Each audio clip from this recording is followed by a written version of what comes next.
ತನಿಖೆ ನಡೀತಾ ಇರೋ ಸಂದರ್ಭದಲ್ಲಿ ರ್ಯಾಲಿ ಹೋಗೋದು, ಹಾಗೆ SIT ಮಧ್ಯಂತರ ಆದೇಶ ಹೊರಡಿಸಬೇಕು ಅಂತ ಹೇಳಿ ಒತ್ತಡ ಹೇರೋದು, ಇದೆಲ್ಲದರ ಹಿಂದೆ ರಾಜಕೀಯ ಲಾಭದ ಉದ್ದೇಶ ಬಿಜೆಪಿಗಿದೆಯಾ?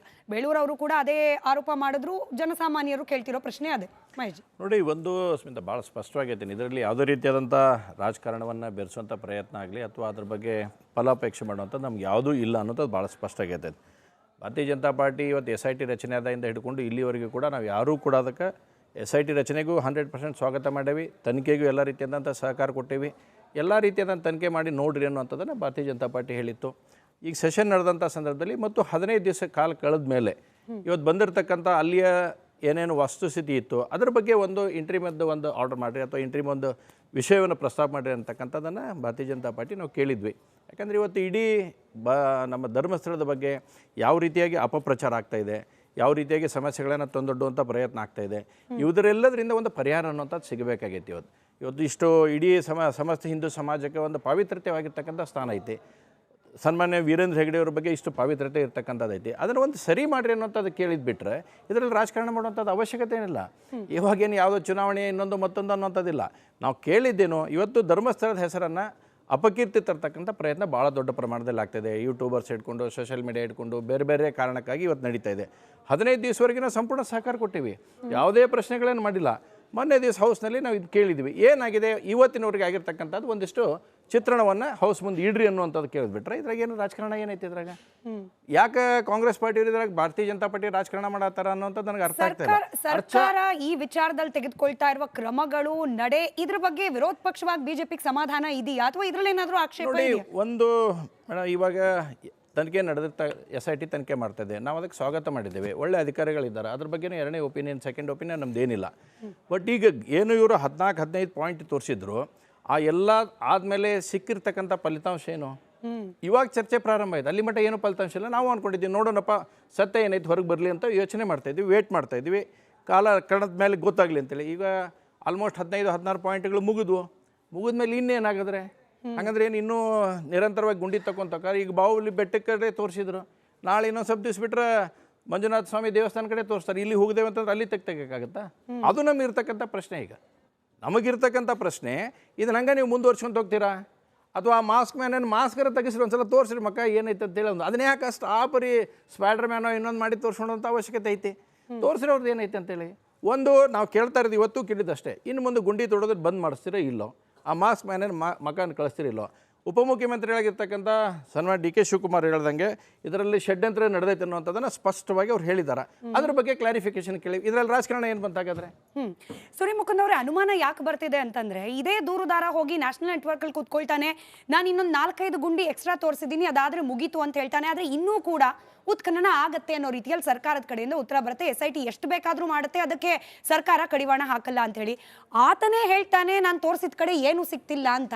ಈಗ ಪರಮೇಶ್ವರ್ ಅವ್ರ ಸ್ಟೇಟ್ಮೆಂಟ್ ಕೊಡೋ ಕಡೆ ಹೇಳ್ತಾರೆ, ಇಲ್ಲ ನಾವು ಮಣ್ಣನ್ನು ಕೂಡ ಸ್ಯಾಂಪಲ್ ತಗೊಂಡು ಅದನ್ನು ಕಳಿಸಿದ್ದೀವಿ, ಯಾವುದೇ ರೀತಿಯಲ್ಲೂ ಕೂಡ ತನಿಖೆಯಲ್ಲಿ ಲೋಪ ಕಂಡು ಬರಬಾರ್ದು, ಹಾಗಾಗಿ ಸಂಪೂರ್ಣವಾಗಿ ತನಿಖೆ ಆಗಲಿ, ಅಲ್ಲಿಗೆ ಮತ್ತೆ ಡೌಟ್, ಬೆನಿಫಿಟ್ ಆಫ್ ಡೌಟ್ಗೆ ಅಲ್ಲೂ ಕೂಡ ಅವಕಾಶ. ಅಂದರೆ ಯಾರು ದೂರುದಾರ ಇದ್ದಾರೆ ಆತ ಕೊಡ್ತಿರುವ ಹೇಳಿಕೆಗಳು, ನ್ಯಾಷನಲ್ ಮೀಡಿಯಾದಲ್ಲಿ ಕೊಟ್ಟಿರುವ ಹೇಳಿಕೆಗಳು, ಹಾಗೆ ಸರ್ಕಾರ ಕೊಡ್ತಾ ಇರುವ ಕ್ಲಾರಿಫಿಕೇಶನ್ ಎರಡನ್ನೂ ಪಕ್ಕಕ್ಕಿಟ್ಟು ನೋಡಿದಾಗ ಅನುಮಾನಗಳು ಜಾಸ್ತಿ ಆಗ್ತಿದೆಯಾ ಹೊರತು ಕ್ಲಾರಿಟಿ ಸಿಗ್ತಿಲ್ಲ. ಇಲ್ಲ, ನೀವು ಅದಕ್ಕೆ ನಾನು ಆರಂಭದಿಂದನೂ ಅಷ್ಟನ್ನೇ ಹೇಳ್ತಾ ಇರೋದು, ಇದು ಕೇವಲ ಗುಂಡಿಯಾಗಿ ಅದಕ್ಕೆ ಮಾತ್ರ ಸೀಮಿತವಾಗಿಲ್ಲ. ಇನ್ವೆಸ್ಟಿಗೇಷನ್ನು ಬೇರೆ ಬೇರೆ ಆಯಾಮಗಳಿದ್ದಾವೆ. ಇನ್ನು ಆರಂಭದಲ್ಲೇ ಯಾಕೆ ಗುಂಡಿ ಆಗಿತ್ತೀರಾ, ಯಾಕೆ ಎಲ್ಲೆಲ್ಲಾಗಿತ್ತೀರಾ ಅಂತ ಕೇಳೋಕ್ಕಾಗಲ್ಲ. ಆಮೇಲೆ ಒಂದು ಸೈಂಟಿಫಿಕ್ ರೀಸನ್ನು ಎಲ್ರಿಗೂ ಗೊತ್ತಿರುತ್ತೆ. 25 ವರ್ಷ 30 ವರ್ಷ ಹಿಂದಿನ ಕಥೆಗಳು ಆತ ಹೇಳ್ತಾ ಇದ್ದಾನೆ. ಒಂದು ಬಾಡಿ ಡಿಕಂಪೋಸ್ ಆಗೋಕ್ಕೆ, ಮೂಳೆ ಡಿಕಂಪೋಸ್ ಆಗೋಕ್ಕೆ ಎಷ್ಟು ವರ್ಷ ಬೇಕಾಗುತ್ತೆ ಅಂತ ನೋಡಿದ್ರೆ ನಿಮ್ಗೆ ಆಬ್ವಿಯಸ್ಲಿ ಗೊತ್ತಾಗುತ್ತೆ. ಆಮೇಲೆ ಧರ್ಮಸ್ಥಳದಂಥ ಪ್ರದೇಶದಲ್ಲಿ ಅವನು ಹೇಳಿರೋ 20 ವರ್ಷದ ಹಿಂದಿನ ಜಾಗಗಳು ಇವತ್ತಿನ ಜಾಗಗಳು ಒಂದೇ ರೀತಿ ಇರಲ್ಲ. ಮಳೆ ಬಂದಿರುತ್ತೆ, ಪ್ರಕೃತಿ ಚೇಂಜ್ ಆಗಿರುತ್ತೆ, ಅನೇಕ ಕಾರಣಗಳಿರ್ತವೆ, ಲ್ಯಾಂಡ್ ಸ್ಲೈಡಿಂಗ್ ಇರುತ್ತೆ, ಪ್ರವಾಹ ಇದೆ, ಎಲ್ಲನೂ ಇದೆ. ಸೊ ಆತ ಅಲ್ಲಿ ಗುಂಡಿ ತೆಗೆದಿದ ತಕ್ಷಣ ಮೂಳೆ ಸಿಗಲೇಬೇಕು ಅಂತೇನಿಲ್ಲ. ಒಂದೆರಡು ಕಡೆ ಯಾವ ಕಾಲ ಇದನ್ನ ತಗೊಂಡಾಗ ಹತ್ರದಲ್ಲಿ ಮಣ್ಣು ಮಾಡಿರುವಂಥ ಜಾಗಗಳಲ್ಲಿ ಗುಂಡಿ ತೋಡಿದಾಗ ಸಿಕ್ಕಿರ್ಬೋದು. ಇನ್ನೂ ಒಂದಷ್ಟು ಅರಣ್ಯ ಪ್ರದೇಶದಲ್ಲಿ ತೋರಿಸಿದ್ದಾನೆ, ಬೇರೆ ಬೇರೆ ಪ್ರದೇಶದಲ್ಲಿ ತೋರಿಸಿದ್ದಾನೆ. ಸೊ ಅದನ್ನು ಈಗ ಸರ್ಕಾರ ಕೊಟ್ಟಿರುವಂಥ ಸ್ಟೇಟ್ಮೆಂಟ್ ಇಷ್ಟೇ.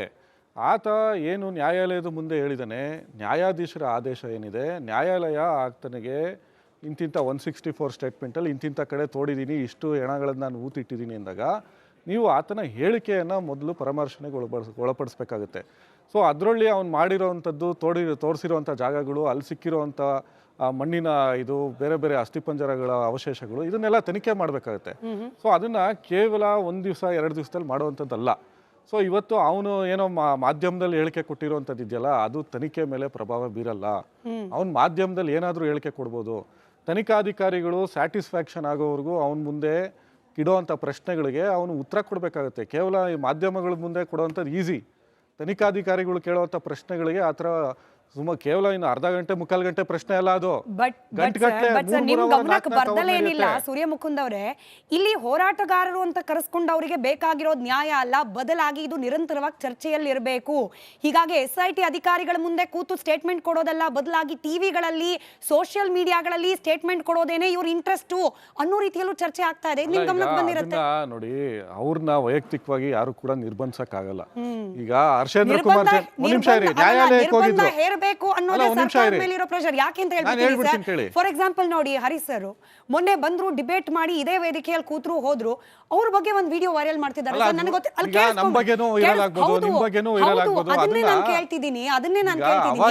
ಈಗ ಯಾವತ್ತೋ ಧರ್ಮಸ್ಥಳಕ್ಕೆ ಹೋಗಿದ್ ವಿಡಿಯೋ ತಗೊಂಡ್ಬಿಟ್ಟು ನೋಡಿದ್ರ ಇವರು ಕೂಡ ಕಾವಂದ್ರ ಭಕ್ತರೇ, ಈಗ ದುಡ್ಡು ತಗೊಂಡ್ಬಿಟ್ಟು ಇವಾಗ ಕಾವಂದ್ರ ವಿರುದ್ಧವಾಗಿ ಮಾತನಾಡ್ತಿದ್ದಾರೆ. ಹರೀಶ್ ಸರ್ ಬಗ್ಗೆ ಕೀರ್ತಿ ಅವರನ್ನ ಪೇಮೆಂಟ್ ಅಂತಾರೆ, ಮಾಧ್ಯಮಗಳನ್ನು ಪೇಮೆಂಟ್ ಅಂತಾರೆ. ಅಂದ್ರೆ ಇಲ್ಲಿ SIT ತನಿಖೆಗಿಂತ ಜಾಸ್ತಿ ಜನರಲ್ಲಿ ಅಥವಾ ಜನರನ್ನ ದಿಕ್ಕು ತಪ್ಪಿಸೋ ಪ್ರಯತ್ನ ಎಲ್ಲ ಆಗ್ತಿದೆ ಅಂದ್ರೆ ಈ battle of narrative sir, social media, ಇದಕ್ಕೆ ಕಡಿವಾಣ ಬೇಡವಾ ಅನ್ನೋದೇ ಇದೀಗ ಪ್ರಶ್ನೆ ಇರೋದು. ಸೂರ್ಯ ಮುಕುಂದ್ ಅವರೇ, ಅನುಮಾನ ಯಾಕೆ ಬರ್ತಿದೆ ಅಂತಂದ್ರೆ ಇದೇ ದೂರುದಾರ ಹೋಗಿ ನ್ಯಾಷನಲ್ ನೆಟ್ವರ್ಕ್ ಅಲ್ಲಿ ಕೂತ್ಕೊಳ್ತಾನೆ, ನಾನು ಇನ್ನೊಂದು 4-5 ಗುಂಡಿ ಎಕ್ಸ್ಟ್ರಾ ತೋರಿಸಿದೀನಿ, ಅದಾದ್ರೆ ಮುಗೀತು ಅಂತ ಹೇಳ್ತಾನೆ. ಆದ್ರೆ ಇನ್ನೂ ಕೂಡ ಉತ್ಖನನ ಆಗತ್ತೆ ಅನ್ನೋ ರೀತಿಯಲ್ಲಿ ಸರ್ಕಾರದ ಕಡೆಯಿಂದ ಉತ್ತರ ಬರುತ್ತೆ. SIT ಎಷ್ಟು ಬೇಕಾದ್ರೂ ಮಾಡುತ್ತೆ, ಅದಕ್ಕೆ ಸರ್ಕಾರ ಕಡಿವಾಣ ಹಾಕಲ್ಲ ಅಂತ ಹೇಳಿ ಆತನೇ ಹೇಳ್ತಾನೆ. ನಾನು ತೋರಿಸಿದ ಕಡೆ ಏನು ಸಿಕ್ತಿಲ್ಲ ಅಂತ. ಈಗ ಪರಮೇಶ್ವರ್ ಅವ್ರ ಸ್ಟೇಟ್ಮೆಂಟ್ ಕೊಡೋ ಕಡೆ ಹೇಳ್ತಾರೆ, ಇಲ್ಲ ನಾವು ಮಣ್ಣನ್ನು ಕೂಡ ಸ್ಯಾಂಪಲ್ ತಗೊಂಡು ಅದನ್ನು ಕಳಿಸಿದೀವಿ, ಯಾವುದೇ ರೀತಿಯಲ್ಲೂ ಕೂಡ ತನಿಖೆಯಲ್ಲಿ ಲೋಪ ಕಂಡು ಬರಬಾರ್ದು, ಹಾಗಾಗಿ ಸಂಪೂರ್ಣವಾಗಿ ತನಿಖೆ ಆಗಲಿ. ಅಲ್ಲಿಗೆ ಮತ್ತೆ ಡೌಟ್, ಬೆನಿಫಿಟ್ ಆಫ್ ಡೌಟ್ಗೆ ಅಲ್ಲೂ ಕೂಡ ಅವಕಾಶ. ಅಂದ್ರೆ ಯಾರು ದೂರುದಾರ ಇದ್ದಾರೆ ಆತ ಕೊಡ್ತಿರುವ ಹೇಳಿಕೆಗಳು, ನ್ಯಾಷನಲ್ ಮೀಡಿಯಾದಲ್ಲಿ ಕೊಟ್ಟಿರುವ ಹೇಳಿಕೆಗಳು, ಹಾಗೆ ಸರ್ಕಾರ ಕೊಡ್ತಾ ಇರುವ ಕ್ಲಾರಿಫಿಕೇಶನ್ ಎರಡನ್ನೂ ಪಕ್ಕಕ್ಕಿಟ್ಟು ನೋಡಿದಾಗ ಅನುಮಾನಗಳು ಜಾಸ್ತಿ ಆಗ್ತಿದೆಯಾ ಹೊರತು ಕ್ಲಾರಿಟಿ ಸಿಗ್ತಿಲ್ಲ. ಇಲ್ಲ, ನೀವು ಅದಕ್ಕೆ ನಾನು ಆರಂಭದಿಂದನೂ ಅಷ್ಟನ್ನೇ ಹೇಳ್ತಾ ಇರೋದು. ಇದು ಕೇವಲ ಗುಂಡಿಯಾಗಿ ಅದಕ್ಕೆ ಮಾತ್ರ ಸೀಮಿತವಾಗಿಲ್ಲ. ಇನ್ವೆಸ್ಟಿಗೇಷನ್ನು ಬೇರೆ ಬೇರೆ ಆಯಾಮಗಳಿದಾವೆ. ಇನ್ನು ಆರಂಭದಲ್ಲೇ ಯಾಕೆ ಗುಂಡಿಯಾಗಿತ್ತೀರಾ, ಯಾಕೆ ಎಲ್ಲೆಲ್ಲಾಗಿತ್ತೀರಾ ಅಂತ ಕೇಳೋಕ್ಕಾಗಲ್ಲ. ಆಮೇಲೆ ಒಂದು ಸೈಂಟಿಫಿಕ್ ರೀಸನ್ನು ಎಲ್ರಿಗೂ ಗೊತ್ತಿರುತ್ತೆ. 25 ವರ್ಷ 30 ವರ್ಷ ಹಿಂದಿನ ಕಥೆಗಳು ಆತ ಹೇಳ್ತಾ ಇದ್ದಾನೆ. ಒಂದು ಬಾಡಿ ಡಿಕಂಪೋಸ್ ಆಗೋಕ್ಕೆ, ಮೂಳೆ ಡಿಕಂಪೋಸ್ ಆಗೋಕ್ಕೆ ಎಷ್ಟು ವರ್ಷ ಬೇಕಾಗುತ್ತೆ ಅಂತ ನೋಡಿದ್ರೆ ನಿಮ್ಗೆ ಆಬ್ವಿಯಸ್ಲಿ ಗೊತ್ತಾಗುತ್ತೆ. ಆಮೇಲೆ ಧರ್ಮಸ್ಥಳದಂಥ ಪ್ರದೇಶದಲ್ಲಿ ಅವನು ಹೇಳಿರೋ 20 ವರ್ಷದ ಹಿಂದಿನ ಜಾಗಗಳು ಇವತ್ತಿನ ಜಾಗಗಳು ಒಂದೇ ರೀತಿ ಇರಲ್ಲ. ಮಳೆ ಬಂದಿರುತ್ತೆ, ಪ್ರಕೃತಿ ಚೇಂಜ್ ಆಗಿರುತ್ತೆ, ಅನೇಕ ಕಾರಣಗಳಿರ್ತವೆ, ಲ್ಯಾಂಡ್ ಸ್ಲೈಡಿಂಗ್ ಇರುತ್ತೆ, ಪ್ರವಾಹ ಇದೆ, ಎಲ್ಲನೂ ಇದೆ. ಸೊ ಆತ ಅಲ್ಲಿ ಗುಂಡಿ ತೆಗೆದಿದ ತಕ್ಷಣ ಮೂಳೆ ಸಿಗಲೇಬೇಕು ಅಂತೇನಿಲ್ಲ. ಒಂದೆರಡು ಕಡೆ ಯಾವ ಕಾಲ ಇದನ್ನ ತಗೊಂಡಾಗ ಹತ್ರದಲ್ಲಿ ಮಣ್ಣು ಮಾಡಿರುವಂಥ ಜಾಗಗಳಲ್ಲಿ ಗುಂಡಿ ತೋಡಿದಾಗ ಸಿಕ್ಕಿರ್ಬೋದು. ಇನ್ನೂ ಒಂದಷ್ಟು ಅರಣ್ಯ ಪ್ರದೇಶದಲ್ಲಿ ತೋರಿಸಿದ್ದಾನೆ, ಬೇರೆ ಬೇರೆ ಪ್ರದೇಶದಲ್ಲಿ ತೋರಿಸಿದ್ದಾನೆ. ಸೊ ಅದನ್ನು ಈಗ ಸರ್ಕಾರ ಕೊಟ್ಟಿರುವಂಥ ಸ್ಟೇಟ್ಮೆಂಟ್ ಇಷ್ಟೇ. ಆತ ಏನು ನ್ಯಾಯಾಲಯದ ಮುಂದೆ ಹೇಳಿದ್ದಾನೆ, ನ್ಯಾಯಾಧೀಶರ ಆದೇಶ ಏನಿದೆ, ನ್ಯಾಯಾಲಯ ಆತನಿಗೆ ಇಂತಿಂಥ 164 ಸ್ಟೇಟ್ಮೆಂಟಲ್ಲಿ ಇಂತಿಂಥ ಕಡೆ ತೋಡಿದ್ದೀನಿ, ಇಷ್ಟು ಹೆಣಗಳನ್ನು ನಾನು ಊತಿಟ್ಟಿದ್ದೀನಿ ಅಂದಾಗ ನೀವು ಆತನ ಹೇಳಿಕೆಯನ್ನು ಮೊದಲು ಪರಾಮರ್ಶನೆಗೆ ಒಳಪಡಿಸ್ಬೇಕಾಗುತ್ತೆ. ಸೊ ಅದರಲ್ಲಿ ಅವ್ನು ಮಾಡಿರೋವಂಥದ್ದು ತೋರಿಸಿರೋವಂಥ ಜಾಗಗಳು, ಅಲ್ಲಿ ಸಿಕ್ಕಿರೋವಂಥ ಮಣ್ಣಿನ ಇದು ಬೇರೆ ಬೇರೆ ಅಸ್ಥಿಪಂಜರಗಳ ಅವಶೇಷಗಳು, ಇದನ್ನೆಲ್ಲ ತನಿಖೆ ಮಾಡಬೇಕಾಗುತ್ತೆ. ಸೊ ಅದನ್ನು ಕೇವಲ 1 ದಿವಸ 2 ದಿವಸದಲ್ಲಿ ಮಾಡುವಂಥದ್ದಲ್ಲ. ಸೊ ಇವತ್ತು ಅವನು ಏನೋ ಮಾಧ್ಯಮದಲ್ಲಿ ಹೇಳಿಕೆ ಕೊಟ್ಟಿರುವಂಥದ್ದು ಇದೆಯಲ್ಲ, ಅದು ತನಿಖೆ ಮೇಲೆ ಪ್ರಭಾವ ಬೀರಲ್ಲ. ಅವನು ಮಾಧ್ಯಮದಲ್ಲಿ ಏನಾದರೂ ಹೇಳಿಕೆ ಕೊಡ್ಬೋದು. ತನಿಖಾಧಿಕಾರಿಗಳು ಸ್ಯಾಟಿಸ್ಫ್ಯಾಕ್ಷನ್ ಆಗೋವರೆಗೂ ಅವನ ಮುಂದೆ ಇಡೋವಂಥ ಪ್ರಶ್ನೆಗಳಿಗೆ ಅವನು ಉತ್ತರ ಕೊಡಬೇಕಾಗುತ್ತೆ. ಕೇವಲ ಈ ಮಾಧ್ಯಮಗಳ ಮುಂದೆ ಕೊಡುವಂಥದ್ದು ಈಸಿ. ತನಿಖಾಧಿಕಾರಿಗಳು ಕೇಳುವಂಥ ಪ್ರಶ್ನೆಗಳಿಗೆ ಆ ಥರ ಕೇವಲ ಇನ್ನು ಅರ್ಧ ಗಂಟೆ 3/4 ಗಂಟೆ ಪ್ರಶ್ನೆ ಅಲ್ಲ ಅದು. ನಿಮ್ ಗಮನಕ್ಕೆ ಬರ್ದಲೇನಿಲ್ಲ ಸೂರ್ಯ ಮುಕುಂದ್ ಅವರೇ, ಇಲ್ಲಿ ಹೋರಾಟಗಾರರು ಅಂತ ಕರೆಸ್ಕೊಂಡವರಿಗೆ ಬೇಕಾಗಿರೋದು ನ್ಯಾಯ ಅಲ್ಲ, ಬದಲಾಗಿ ಇದು ನಿರಂತರವಾಗಿ ಚರ್ಚೆಯಲ್ಲಿ ಇರಬೇಕು. ಹೀಗಾಗಿ SIT ಅಧಿಕಾರಿಗಳ ಮುಂದೆ ಕೂತು ಸ್ಟೇಟ್ಮೆಂಟ್ ಕೊಡೋದಲ್ಲ, ಬದಲಾಗಿ ಟಿವಿಗಳಲ್ಲಿ ಸೋಷಿಯಲ್ ಮೀಡಿಯಾಗಳಲ್ಲಿ ಸ್ಟೇಟ್ಮೆಂಟ್ ಕೊಡೋದೇನೆ ಇವ್ರ ಇಂಟ್ರೆಸ್ಟ್ ಅನ್ನೋ ರೀತಿಯಲ್ಲೂ ಚರ್ಚೆ ಆಗ್ತಾ ಇದೆ. ನಿಮ್ ಗಮನಕ್ಕೆ ಬಂದಿರುತ್ತೆ ನೋಡಿ. ಅವ್ರನ್ನ ವೈಯಕ್ತಿಕವಾಗಿ ಯಾರು ಕೂಡ ನಿರ್ಬಂಧಿಸಕ್ ಆಗಲ್ಲ. ಈಗ ಹರ್ಷೇಂದ್ರ ಕುಮಾರ್ ನ್ಯಾಯಾಲಯಕ್ಕೆ ಹೋಗಿದ್ರು, ಇರಬೇಕು ಅನ್ನೋದೇ ಅಲ್ಲ, ಒಂದ್ ನಿಮಿಷ ಸರ್ಕಾರದ ಇರಿ. ಮೇಲೆ ಇರೋ ಪ್ರೆಷರ್. ಯಾಕೆ ಅಂತ ನಾನು ಹೇಳ್ಬಿಡ್ತೀನಿ ಕೇಳಿ. ಹೇಳ್ಬಿಡ್ತೀನಿ ಫಾರ್ ಎಕ್ಸಾಂಪಲ್ ನೋಡಿ, ಹರೀಶ್ ಸರ್ ಮೊನ್ನೆ ಬಂದ್ರು, ಡಿಬೇಟ್ ಮಾಡಿ ಇದೇ ವೇದಿಕೆಯಲ್ಲಿ ಕೂತ್ರು ಹೋದ್ರು, ಅವ್ರ ಬಗ್ಗೆ ಒಂದು ವಿಡಿಯೋ ವೈರಲ್ ಮಾಡ್ತಿದ್ದಾರೆ. ಅಲ್ಲ, ನನಗೆ ಗೊತ್ತಿಲ್ಲ, ಅಲ್ಲಿ ಈಗ ನಮ್ಮ ಬಗ್ಗೆನೂ viral ಆಗ್ಬೋದು, ನಿಮ್ಮ ಬಗ್ಗೆನೂ viral ಆಗ್ಬೋದು. ಅದನ್ನೇ ನಾನು ಅದನ್ನ ಕೇಳ್ತಿದ್ದೀನಿ, ಅದನ್ನೇ ನಾನು ಈಗ ಅವಾಚ್ಯ ಕೇಳ್ತಿದ್ದೀನಿ. ಶಬ್ದಗಳಿಂದ ಈಗ ಯಾವತ್ತೋ ನಿಲ್ಸಿದ್ರೆ- ಧರ್ಮಸ್ಥಳಕ್ಕೆ ಹೋಗಿದ್ ವಿಡಿಯೋ ತಗೊಂಡ್ಬಿಟ್ಟು ನೋಡಿದ್ರ ಇವರು ಕೂಡ ಕಾವಂದ್ರ ಭಕ್ತರೇ, ಈಗ ದುಡ್ಡು ತಗೊಂಡ್ಬಿಟ್ಟು ಇವಾಗ ಕಾವಂದ್ರ ವಿರುದ್ಧವಾಗಿ ಮಾತನಾಡ್ತಿದ್ದಾರೆ. ಹರೀಶ್ ಸರ್ ಅಲ್ಲ, ಬಗ್ಗೆ ಅದನ್ನ ಜನ ಕೀರ್ತಿ ಅವರನ್ನ ಪೇಮೆಂಟ್ ಅಂತಾರೆ, ಮಾಧ್ಯಮಗಳನ್ನು ಪೇಮೆಂಟ್ ಅಂತಾರೆ. ಅಂದ್ರೆ ಇಲ್ಲಿ SIT ತನಿಖೆಗಿಂತ ಜಾಸ್ತಿ ಜನರಲ್ಲಿ ಅಥವಾ ಜನರನ್ನ ದಿಕ್ಕು ತಪ್ಪಿಸೋ ಪ್ರಯತ್ನ ಎಲ್ಲ ಆಗ್ತಿದೆ ಅಂದ್ರೆ ಈ battle of narrative sir, social media ಇದಕ್ಕೆ ಕಡಿವಾಣ ಬೇಡವಾ ಅನ್ನೋದೇ ಇದೀಗ ಪ್ರಶ್ನೆ ಈಗ ಇರೋದು. ನೋಡಿ,